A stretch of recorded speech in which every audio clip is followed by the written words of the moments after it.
puasa? Puasa dong. Masa. Iya. Baik, untuk mengawali pelajaran kali ini mari kita berdoa terlebih dahulu. Berdoa sesuai kepercayaan masing-masing.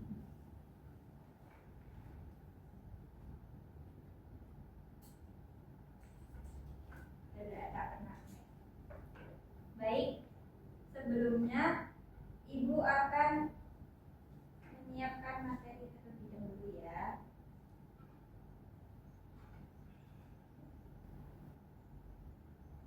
Sebelumnya Ibu akan mengabsen terlebih dahulu. Siapa yang nggak masuk hari ini? Nah, kita ada semua. Kalau begitu Ibu absen dulu. Berita, hadir Bu. Korea, dari Mbak Diva, Mbak Sana, Mbak Tiffany, Mas Awas, Mas Irfan, Mbak Nadia, Mbak Beria, alhamdulillah ya masuk semua.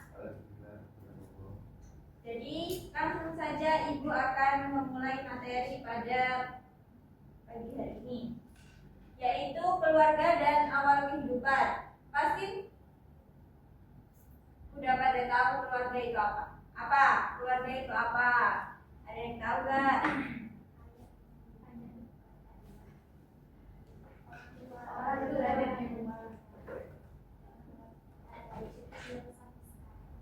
Ya, pinter.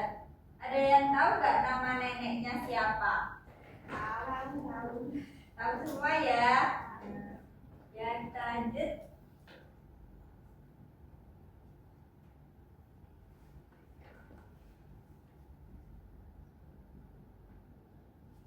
Yang pertama ada keluarga. Keluarga adalah fondasi utama dalam kehidupan kita. Keluarga adalah tempat di mana kita dilahirkan dan dibesarkan, di mana kita merasakan kasih sayang, dukungan, dan pembelajaran yang tak ternilai harganya. Beberapa aspek yang penting tentang keluarga meliputi hubungan darah. Hubungan darah adalah keluarga terdiri dari orang tua, saudara kandung, dan kerabat lainnya yang terhubung melalui hubungan darah. Hubungan ini membentuk dasar bagi pengalaman awal kita dalam interaksi sosial. Jadi kayak ibu, ayah, terus kakak itu adalah saudara kandung yang artinya hubungan darah. Terus dukungan emosional. Keluarga memberikan dukungan emosional yang konsisten dalam menghadapi tantangan dan kegagalan dalam hidup mereka. Mereka adalah tempat kita mencari perlindungan, pengertian, dan semangat untuk terus maju. Kalau misal kita lagi ketakutan, kita cari perlindungan ke siapa? Nah, yang itu adalah contoh dari dukungan emosional. Yang terakhir ada pembelajaran dan pengembangan. Di keluarga kita belajar banyak hal penting tentang kehidupan, seperti nilai-nilai moral, etika, dan keterampilan sosial. Ini adalah tempat di mana kita tumbuh dan berkembang sebagai individu. Jadi kalau di rumah kita kan bakal diajari sama orang tua yang baik, yang nggak mungkin kayak orang tua bakal ngajarin kita kamu itu gak usah berteman gitu kan, nggak mungkin. Orang tua bakal ngajarin kamu itu berteman jangan pilih-pilih gitu kan. Nah, yang selanjutnya ada mengenal lokasi tempat tinggal. Yang pertama ada lokasi. Lokasi tempat tinggal bukan sekedar alamat rumah, namun juga mencakup lebih dari itu. Lokasi merujuk pada posisi geografis, baik secara spesifik seperti alamat rumah atau secara umum seperti nama kota atau negara. Dengan mengetahui lokasi tempat tinggal dapat lebih mudah berinteraksi dan bergerak di sekitar wilayah. Dapat membantu kita dalam navigasi sehari-hari dan membuat kita lebih mandiri. Dan juga dengan mengetahui letak geografi di sekitarnya seperti sungai, gunung, dan danau dapat membantu bagaimana cara yang baik untuk menghargai keindahan alam dan potensi risiko bencana alam. Pasti di sekitar rumah kalian ada gunung atau sungai atau juga danau. Siapa yang rumahnya dekat gunung? Ya, Mbak Farda rumahnya dekat gunung, pasti dingin. Iya. Terus buat kita juga kayak akan lebih mengerti. Ini misal rumah kita dekat danau ya, di sini ada danau, pasti kita nanti ini udah danau berarti nanti sebelah lagi rumahku gitu. Terus yang kedua ada kondisi wilayah Indonesia. Indonesia adalah negara yang kaya akan keragaman geografis dan budaya. Dari Sabang hingga Merauke, setiap wilayah memiliki karakteristik sendiri. Contoh keragaman di Indonesia seperti pegunungan, pantai, dan iklim. Siapa yang tahu iklim di Indonesia ada berapa? Bah, ya pinter. Apa itu? Iklim apa? Iklim tropis.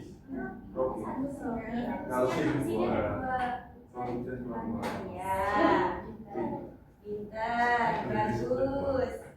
Yang ketiga ada pemahaman lokasi melalui peta. Peta dapat membantu mengetahui wilayah geografis dalam gambaran visual seperti jalan, sungai, dan pegunungan. Peta juga dapat membantu mengetahui lokasi-lokasi penting seperti rumah, sekolah, dan pusat perbelanjaan. Jadi nanti di peta itu kita akan tahu di mana jalan menuju rumah kita. Kayak kita itu misal mau ke suatu tempat perbelanjaan. Jadi nanti kita dari rumah itu mencari di mana sih pusat perbelanjaan dari rumah kita. Nah, itu pasti akan ditunjukkan pada peta tadi. Ternyata jaraknya nggak jauh, cuma 15 menit atau 25 menit, tapi juga ada yang jauh, mungkin 1 jam atau sampai 2 jam. Untuk yang selanjutnya ada sosialisasi. Sosialisasi adalah salah satu aspek penting dalam pembentukan individu dan masyarakat. Sosialisasi ada beberapa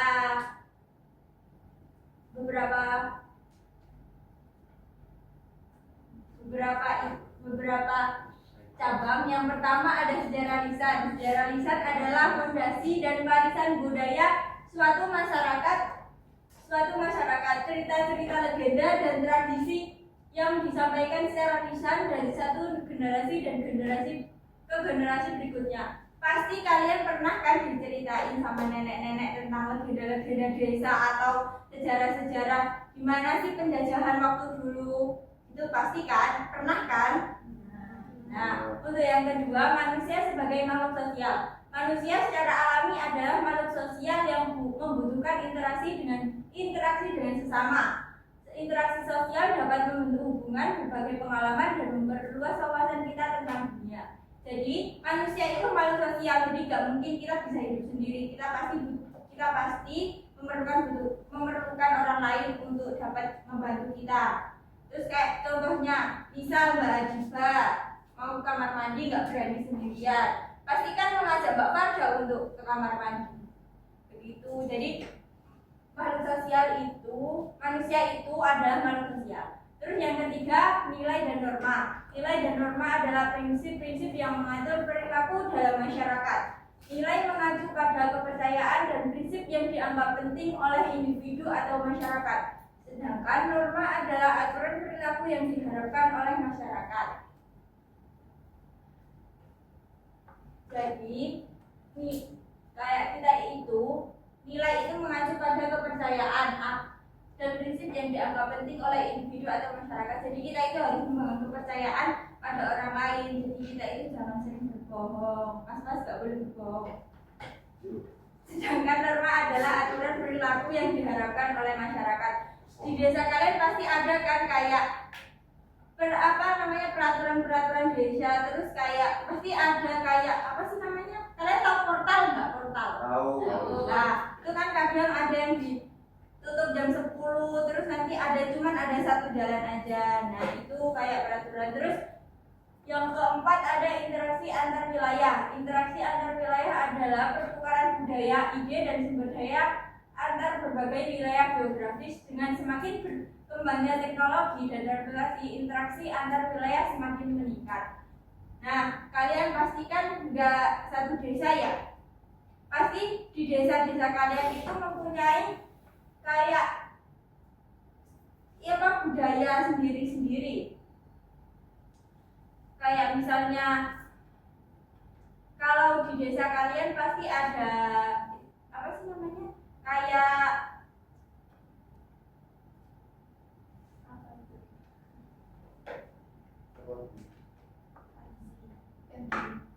Ya kayak bacaan itu apa? Tasyakuran. Nah, tasyakuran sebelum tasyakuran sebelum kayak tasyakuran sebelum puasa gitu pasti ada kan, tapi ada juga yang enggak. Terus ada juga yang di lapangan itu katanya yang perempuan itu harus melamar ke yang laki-laki gitu, tapi di Gresik kan yang laki-laki ke yang perempuan.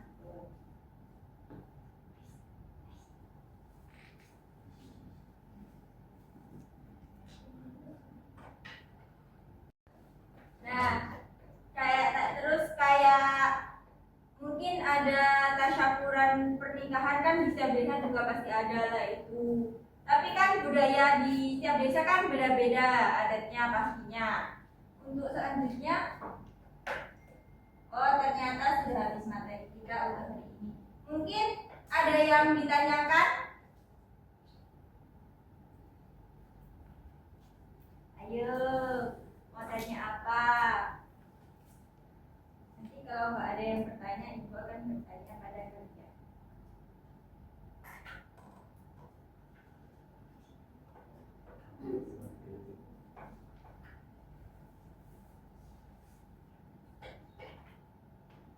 Ayo tanya. Ya, silahkan Mbak Samira mau tanya apa? Ya, ibu bertanya, kira-kira seberapa jauh sih untuk mengetahui kita dengan keluarga kita, maksudnya gimana cara mengetahuinya, dan seberapa jauh itu maksudnya kan kayak ada urutannya kayak sepupu gitu, dan kayak saudara jauh itu apakah masih dibilang keluarga? Oh, untuk itu tadi kan sudah dijelaskan ya. Kalau misal jadi yang pertama tadi ada hubungan darah, itu kan tadi ada antara saudara kandung, kayak kakak, adik, terus ibu, bapak itu ada hubungan darah, itu berarti saudara kandung. Kalau sepupu itu mungkin ada hubungan darah, cuman karena tidak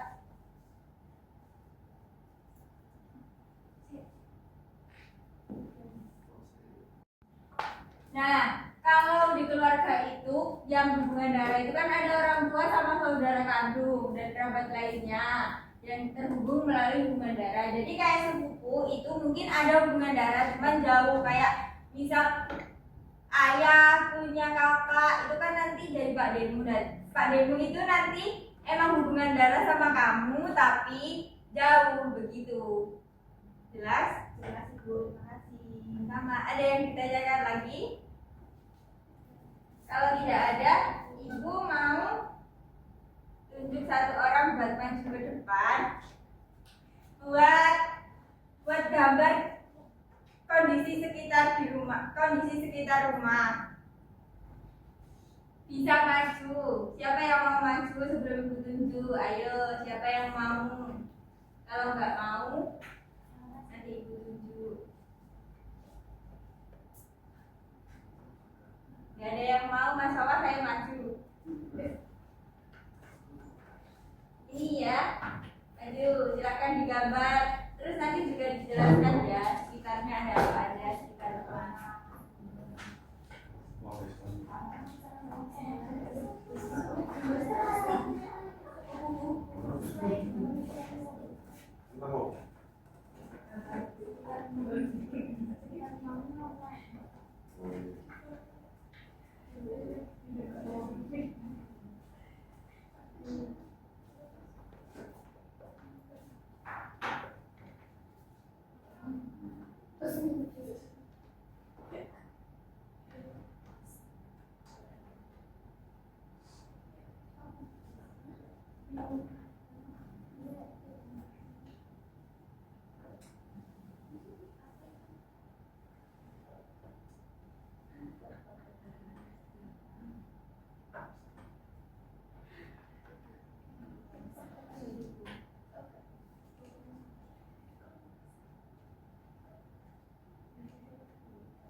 dijelasin ini kok rumahnya ada ini gimana?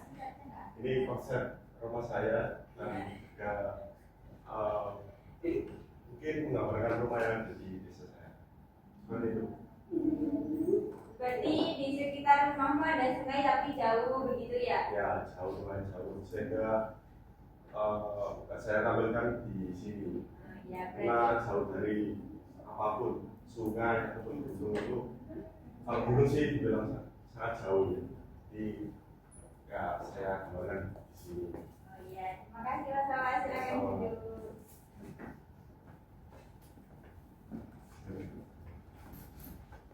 Mungkin ada lagi yang mau menggambarkan sekitar rumahnya? Ada nggak? Kalau nggak ada, nanti ibu kasih tugas buat dikumpulin minggu depan ya. Ya. Oke. Silahkan dicatat tugasnya. Jadi ibu mau kalian membagi menjadi 4 kelompok, 4 orang per kelompok. Terus nanti bikin sebuah kreasi. Gimana sih sekitar rumah kalian? Kayak ini rumah, kayak imajinasi lah, imajinasinya kalian mau rumah kalian itu di sekitarnya ada sungai, ada pegunungan atau ada apa. Terus ibu mau mungkin jadi kayak disusun menggunakan kardus atau stick atau apapun itu ya yang bisa menggambarkan menjadi sekitar rumah dan rumahnya jadi kayak nyata gitu.